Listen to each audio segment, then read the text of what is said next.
Hi friend, আমি আজকে মোচার রেসিপি করে দেখাবো।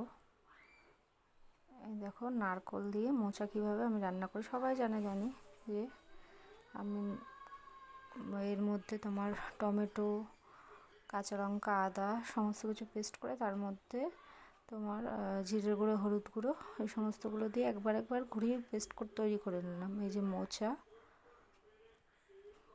মোচাটা সেদ্ধ করে রাখা আছে, এটা নারকোল দিয়ে আর কি মোচাটা করব নিরামিষে। এই যে মশলা রেডি, আর আলুও ভাপিয়ে রেখেছিলাম। ভাপ দিয়ে মোচা আর আলু দুটোই সেদ্ধ করা আছে। কড়াইয়ে তেল দিয়ে দিয়েছি, তেল গরম হলে গোটা গরম মশলা, তেজপাতা, এলাচ, দারচিনি, একটুখানি জিরে, গোটা জিরে ফোড়ন দেব। এটা একটুখানি জাস্ট কালার আসবে তখন, মানে 2-3 সেকেন্ড আর কি, তেল গরম হলে যেহেতু দিয়েছি হয়ে গেছে। নাড়িয়ে এবার আলু যেটা ভাপ দিয়ে রেখেছি আলুটা দিয়ে দেব। এই যে আলুটা দিয়ে দিলাম, আলুটা সেদ্ধ হওয়া আলুটা ভাজা অবধি, এরপর নারকোলটা এই টাইমে দিয়ে দেবো। আলুটার সাথে নারকোলটা হালকা ভেজে নেব। নারকোল দিয়ে ভালো লাগে বেশ, অনেকে অনেক কিছু দেয়, কেউ ছোলা দেয়, কেউ বাদাম দেয়, তো জাস্ট আমি আজকে নারকোল দিয়ে করেছি। কীভাবে করলাম সেটাই, এই যে মশলাটা যেটা করে রেখেছিলাম, মশলাটা ঘুরিয়ে নিয়েছি আর কি, ভাজা হয়ে গেছে। এবার মশলাটা দিয়ে দিচ্ছি, যে মশলাটা দিয়ে এবার মশলাটা দিয়ে কষাবো। মশলাটা দিয়ে পুরো ভালো করে কষাবো।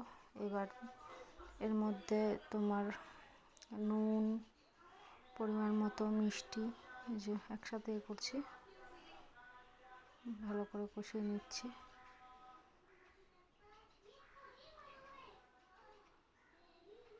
এরপর হালকা একটু জল দেব। আমি বারবার অল্প করে জল দিয়ে কষাই। এটা কারা করে জানি না, কিন্তু আমি এই জিনিসটা করি, আমি একবারে জল দিই না। নুন দিচ্ছি, আর নুনটাকে ব্যালেন্স করার জন্য একটু মিষ্টি দিচ্ছি। নুন মিষ্টি পরিমাণ মতো, যে যেরকম খায় সেভাবে দিতে পারে। আর আমি মানে পুরো রান্নাটার মধ্যে অল্প করে জল দিয়ে কষাই, পুরো একবারে জল দিয়ে অনেকে করে, সেটা আমি করি না। অল্প করে একবার করে তেল ছাড়বে, আবার অল্প একটুখানি জল দেবো। যে এখন আবার একটু জল দেবো, এরমভাবে এটাকে অনেকক্ষণ ধরে কষাবো ভালো করে, যতক্ষণ তেলটা না আবার উঠে আসছে। এবার একটুখানি ঢেকে দেবো। এই যে তেলটা উঠে এসছে, এরপরে মানে কষানোটা হয়ে এসছে। এরপরে আমরা মোচাটা দেব, মোচাটা দিয়ে আবার কষাবো। এই যে মোচাটা দিয়ে দিচ্ছি, মোচাটা চটকে রেখে দিয়েছিলাম আর কি, নুন হলুদ দিয়ে হালকা অল্প নুন হলুদ দিয়ে সেদ্ধ করেছিলাম। দিয়ে এবার মোচাটা দিয়ে অনেকক্ষণ কষাবো যাতে মোচাটা দিয়ে হয়। এখানে কোনো আমি জল দেবই না। এবার গ্যাসটা একদম স্লো করে দিয়ে ঢেকে রাখবো যাতে তেলটা উঠে আসে। এই যে মোটামুটি হয়ে এসছে, এই যে তেলটা ছাড়তে শুরু করেছে। এবার গরম মশলা, যে এই গরম মশলাটা আমি ইউজ করি, খুব ভালো লাগে। এই গরম মশলা দেবো, আর পরিমাণে একটু ঘি দেবো।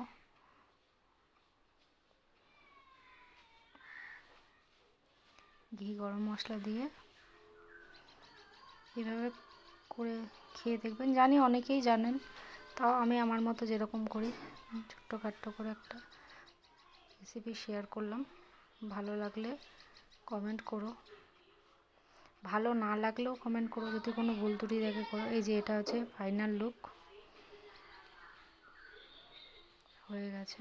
ক্যামেরাতে না কালারটা ঠিক মতো আসে না। আজকের মতো টাটা, বাই বাই।